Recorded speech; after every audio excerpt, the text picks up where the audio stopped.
Hello, my dear students. I am Kalpana Mishra and welcome back to my YouTube channel. Students आज हम start करने जा रहे हैं class 6 science NCERT solution chapter 5 separation of substance. इसके पहले हमने चैप्टर का कॉन्सेप्ट अच्छी तरीके से क्लियर कर लिया है। अगर आपने बच्चों भी नहीं देखा हो तो प्लीज डिस्क्रिप्शन बॉक्स में जरूर चेक करें और चैप्टर को अच्छे से समझें, ठीक है। तभी आपको क्वेश्चंस अच्छे से समझ आएंगे। फिर भी मैं आपको क्वेश्चन भी अच्छे से क्लियर करने की कोशिश करूंगी। तो चलिए स्टार्ट करते हैं। Question number 1, why do we need to separate different component of a mixture, give two example. देखो बच्चों, हमें क्यों जरूरत पड़ती है, क्वेश्चन बोल रहा है कि आपको क्यों जरूरत पड़ती है, हमें क्यों जरूरत पड़ती है कि डिफरेंट कंपोनेंट और मिक्सचर को अलग करने के लिए। आपने इसकी 2 एग्जाम्पल भी बतानी है। तो चलिए आंसर देखते हैं। We need to separate different component of a mixture to separate the useful component from the non useful और सम हार्मफुल कंपोनेंट। हमें क्यों जरूरत पड़ती है अलग अलग कंपोनेंट और मिक्सचर को सेपरेट करने की? क्योंकि जो मिक्सचर है उसमें से जो हमारे लिए यूजफुल है उसको हम अलग कर लें और जो हमारे लिए यूजफुल नहीं है हम उसको अलग कर दें, और जो हमारे लिए उसमें से नुकसानदायक है उसको हम अलग कर दें।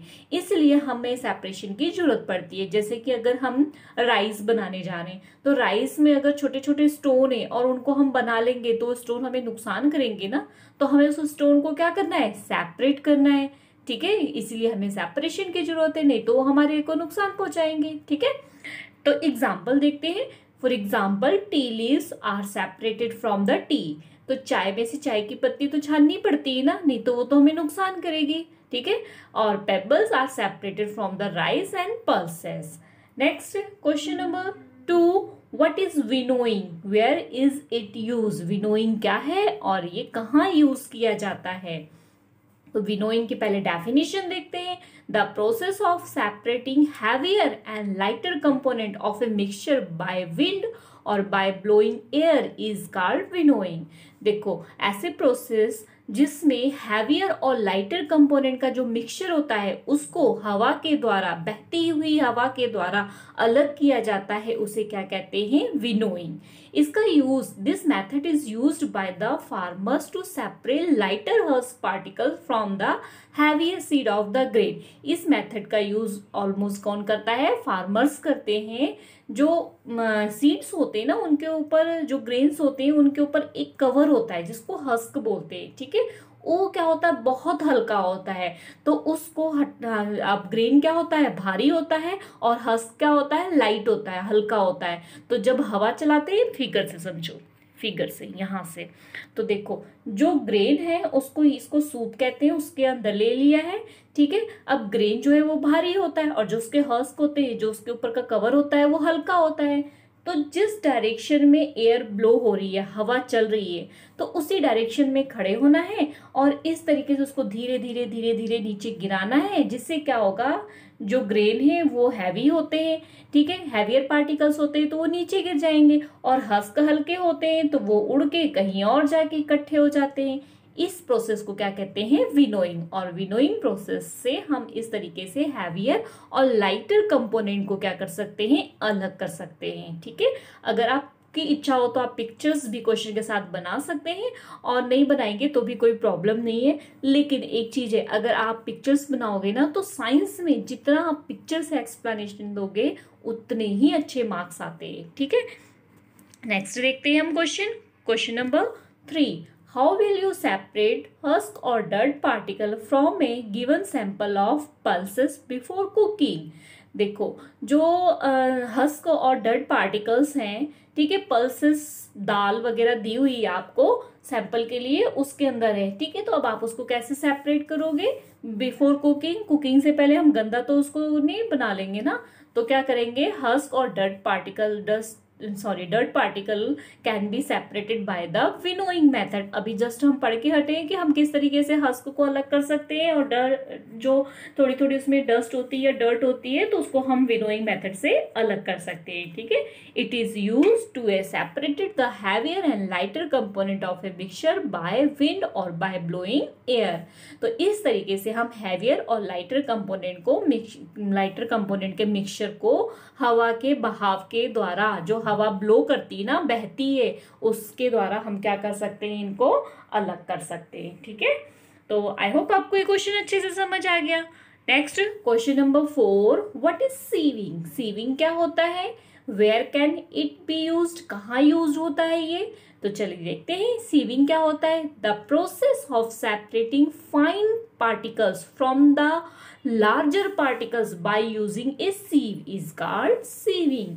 देखो ऐसी प्रोसेस जिसमें जब हम मिक्सचर में से क्या सेपरेट करते हैं, फाइन पार्टिकल्स, और एक पार्टिकल्स क्या हो, लार्ज हो, एक बहुत छोटे छोटे है और एक बड़ा हो, तो उसको क्या वहां पर हम किसका यूज करते हैं, सीव का, भी छन्नी का। ठीक है, यूज करके हम उनको अलग करते हैं। इस प्रोसेस को क्या बोलते हैं, सीविंग। आप ये देख सकते हो इस पिक्चर में। ठीक है, आपके घर में आपके मम्मा जब आटा गूंथते हैं, ठीक है, जब उसका डो बनाते हैं फ्लोर का, तो क्या करते हैं, उसको सीव करते हैं, छानते हैं ना। ठीक है, तो उसमें जो भी आटा जो होता है वो हल्का होता है, वो इसमें से निकल जाता है, और जो बड़े पार्टिकल्स होते हैं वो क्या होते हैं, सीव में रह जाते हैं।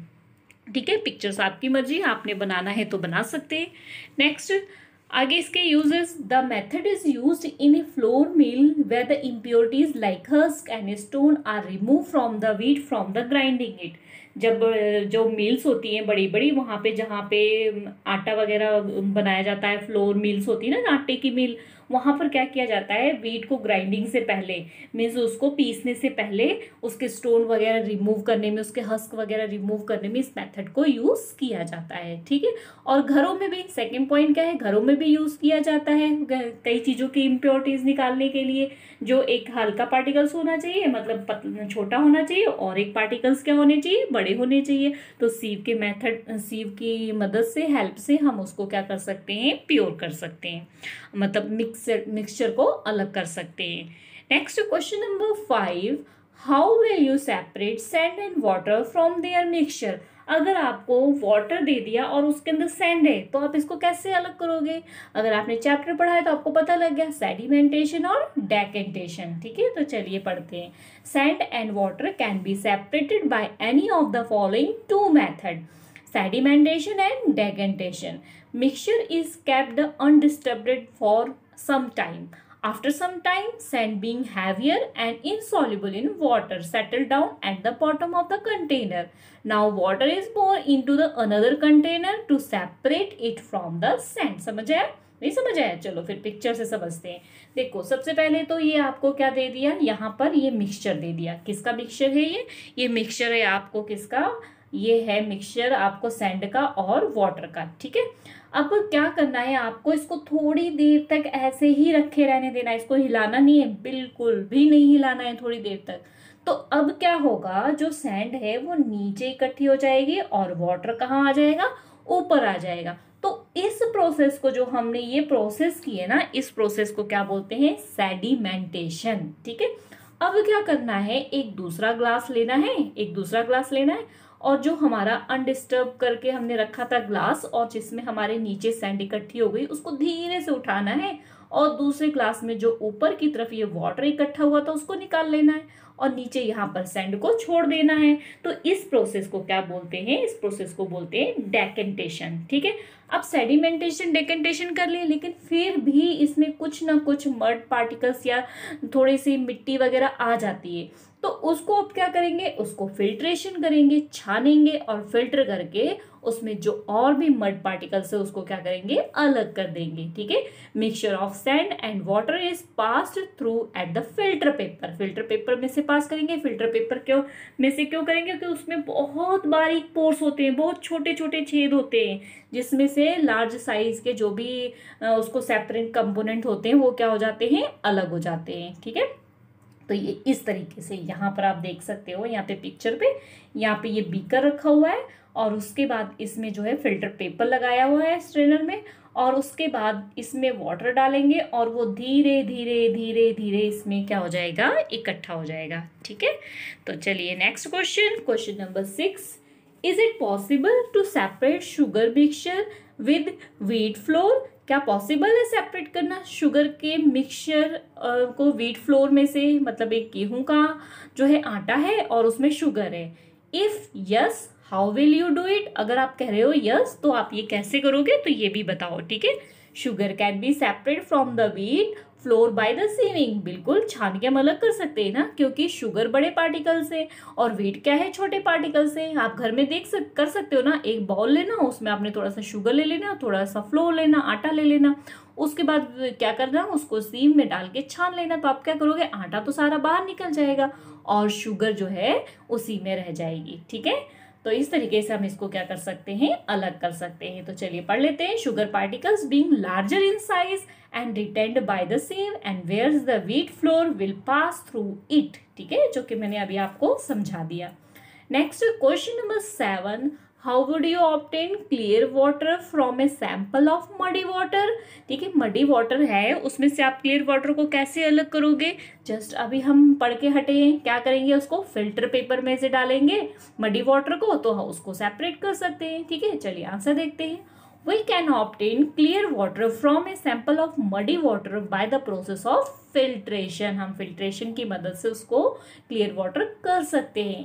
In this method we can use a filter paper which is fixed in the funnel। हमने इसमें क्या करना है, filter paper लेना और उसको funnel में fix कर देना है।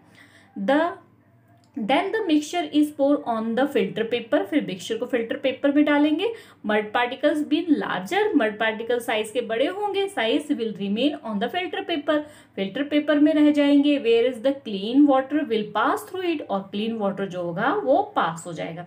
ठीक है, इसमें आप यही वाला डायग्राम बना सकते हैं। देखो यहाँ पर इस तरीके से स्ट्रेनर लिया, इसमें क्या किया हमने, फिल्टर पेपर रखा है और उसके बाद इसमें हमने वाटर डाला और इसमें क्या हो जाएगा, जो मड है वो यहीं रह जाएगी और जो वाटर है वो फिल्टर होके नीचे आ जाएगा। ठीक है,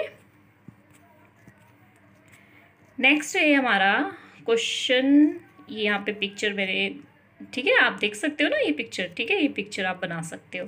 नेक्स्ट है हमारे fill in the blanks. A, the method of separating seed of paddy from its stalk is called.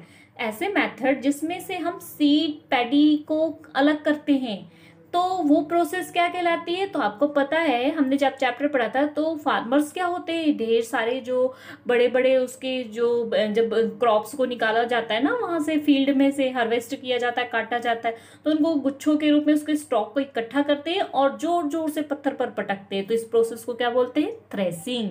तो यहाँ पर आपका क्या आंसर आएगा, थ्रेसिंग। ठीक है, next, when milk cooled after boiling is poured on to a piece of cloth, the cream it left behind on it, this process of separating cream from milk। ठीक है, क्रीम और milk को अलग किया इस process से, जो कि हमने अभी पढ़ा कि एक कपड़े में डाला, उसमें क्रीम अलग हो गया, मिल्क अलग हो गया। तो ये कौन सी मतलब किस सेपरेटिंग की एग्जांपल है, कौन सी प्रोसेस की एग्जांपल है। तो ये कौन से प्रोसेस की एग्जांपल है, फिल्ट्रेशन। ठीक है, next, C, salt is obtain from the sea water by the process of. Salt को जो है समुद्र के पानी में से सॉल्ट को अलग करना है, तो इस प्रोसेस को क्या बोलेंगे, इवेपोरेशन। क्यों बोलेंगे इवेपोरेशन, जब वाटर है, जब सन की लाइट पड़ती है ना, देखो इस तरीके से जब समुद्र की लहरें उठती हैं, तो यहाँ पर ऐसे कुछ स्पेस सा बना देते हैं, वहां पर वो इकट्ठी हो जाती हैं। ठीक है, उसके बाद क्या होगा, यहाँ से सन की लाइट आएगी और सन की लाइट आने से जो इसमें समुद्र के पानी में नमक होगा ना, वो यहीं रह जाएगा और वाटर क्या हो जाएगा, वेपर बन के उड़ जाएगा। तो इस प्रोसेस को क्या बोलते हैं, इवेपोरेशन। ठीक है, नेक्स्ट है impurities settle at the bottom. Impurities कहाँ है, सेटल बॉटम में। When muddy water was capped overnight in a bucket, एक बाल्टी में हमने मडी वाटर लिया है और उसको ओवरनाइट रखा है, तो बाद में हमने देखा कि मडी वाटर में मड जो है इम्प्योरिटीज है वो कहाँ रह गई, नीचे रह गई।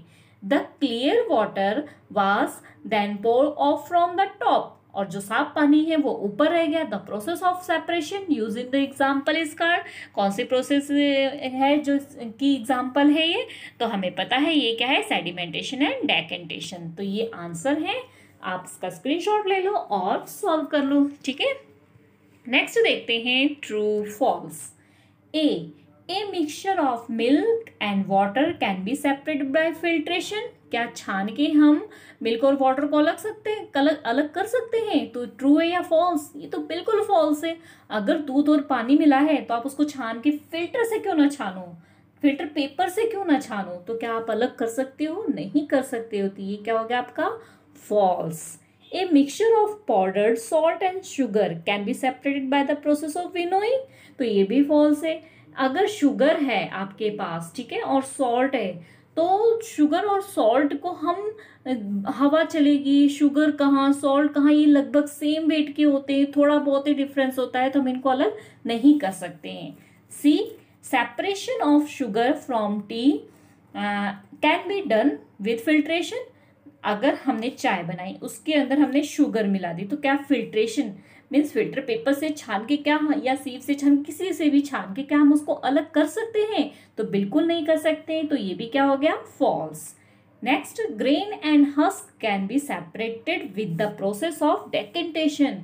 ग्रेन और हस्क, ठीक है, जो ग्रेन था अनाज के दाने थे और उसके ऊपर का जो कवर है, उसको हम डेकेंटेशन से अलग करते हैं, बिल्कुल फॉल्स है। डेकेंटेशन कौन सी प्रोसेस थी? सेडिमेंटेशन से पहले हमने मडी वाटर नीचे कर लिया था और साफ वाटर ऊपर आ गया था, फिर उसको धीरे से हमने दूसरे ग्लास में डाल दिया था, तो ऐसे थोड़ी ना हम अलग कर सकते हैं, ठीक है, तो ये भी क्या है? फॉल्स, ठीक है। चलिए नेक्स्ट देखते हैं। Question number 10। क्वेश्चन नंबर 10 में है लेमन इज प्रिपेयर करना है आपको, उसमें मिक्सचर किसका है? लेमन जूस है, शुगर है और वाटर है, ठीक है। अब आप उसमें क्या चाहते हैं? उसको आप ठंडा ठंडा आइस मिलाना चाहते हैं। Should you add ice to the, अब क्या कर, आप चाहते हैं आप कि डिजोल्व जो शुगर है ना, वो पहले आप क्या चाहते हो कि आइस ऐड कर ले फिर शुगर। तो अब इस केस में क्या पॉसिबल है शुगर को डिजोल्व करना? तो हम आंसर देखेंगे, we should add ice to the lemon after the dissolving sugar. देखो हमें वैसे उन्होंने पूछा कब करना चाहिए, तो हमें करना कब चाहिए? अगर हम जो है आइस डालने से पहले शुगर को डिजोल्व करेंगे तो इजीली कर लेंगे, लेकिन बाद में पॉसिबल नहीं होगा। क्यों नहीं होगा? It is the possible to dissolve more sugar before adding ice because as the temperature is decreased dissolving power of water also get decrease. देखो बच्चों, कोई भी चीज ठंडी है ना, कोई भी चीज ठंडी है, ठीक है, तो इसके बीच में जो स्पेस होता है, यहाँ पर दूसरी, इसका कलर चेंज करके बताती हूँ मैं, तो मान लो ये दूसरी चीज ने इसमें यहाँ पर जगह को घेर लिया, ठीक है, अगर ये कूल है, लेकिन अगर यही चीज, अब यही क्या हो गई आपकी, गर्म होनी शुरू हो गई, तो ये गर्म होगी ना, तो इनके बीच में बहुत सारा स्पेस आ जाएगा, बहुत सारा स्पेस आ जाएगा, ठीक है, ज्यादा स्पेस आ जाएगा, तो इसके अंदर जो मॉलिक्यूल्स हमने और घोले थे वो और ज्यादा क्या हो जाएंगे, इसके अंदर घुल सकते हैं। मीन्स ये याद रखो, अगर कोई चीज कूल है तो उनके मॉलिक्यूल्स के बीच में, ये आपको सीनियर क्लासेस में पता लगेगा, लेकिन फिर भी मैं थोड़ा बताती हूँ कि अगर कोई चीज ठंडी है ना, तो उनके बीच में स्पेस कम होता है, मीन्स उस वाटर के अंदर इतना स्पेस नहीं होगा कि वो शुगर को अच्छे से डिसॉल्व कर पाए। लेकिन अगर वही वाटर हॉट है तो वो शुगर को इजीली क्या कर सकता है, अपने अंदर डिसॉल्व कर सकता है। तो यही चीज इस क्वेश्चन के आंसर में है कि अगर हम आइस डाल देंगे तो वो क्या हो जाएगा, ठंडा हो जाएगा। तो ठंडा होने से अगर टेम्परेचर उसका क्या होगा, टेम्परेचर उसका डिक्रीज होगा, मीन्स अगर वो ठंडा होगा तो जो उसकी डिसॉल्विंग पावर वाटर की होगी डिक्रीज। समझ आ गई बात? ठीक है, temperature decrease, dissolving power decrease, ठीक है। चलिए, ये हो गए हमारे इस चैप्टर के क्वेश्चन आंसर। अब ये एक्स्ट्रा क्वेश्चन है तो इसको हम नेक्स्ट लेक्चर में करेंगे। इस लेक्चर में इतना बहुत है। आई होप बच्चों आपको ये क्वेश्चंस अच्छे से समझ आ गए हों, और अगर आप पूरा चैप्टर देखो तो प्लेलिस्ट में जाके पूरा चैप्टर देख लिया करो, या फिर डिस्क्रिप्शन बॉक्स चेक कर लिया करो, वहां से भी आपको सारे चैप्टर्स मिल जाएंगे, ठीक है। तो चलिए मिलते हैं नेक्स्ट वीडियो में, तब तक के लिए बाय बाय।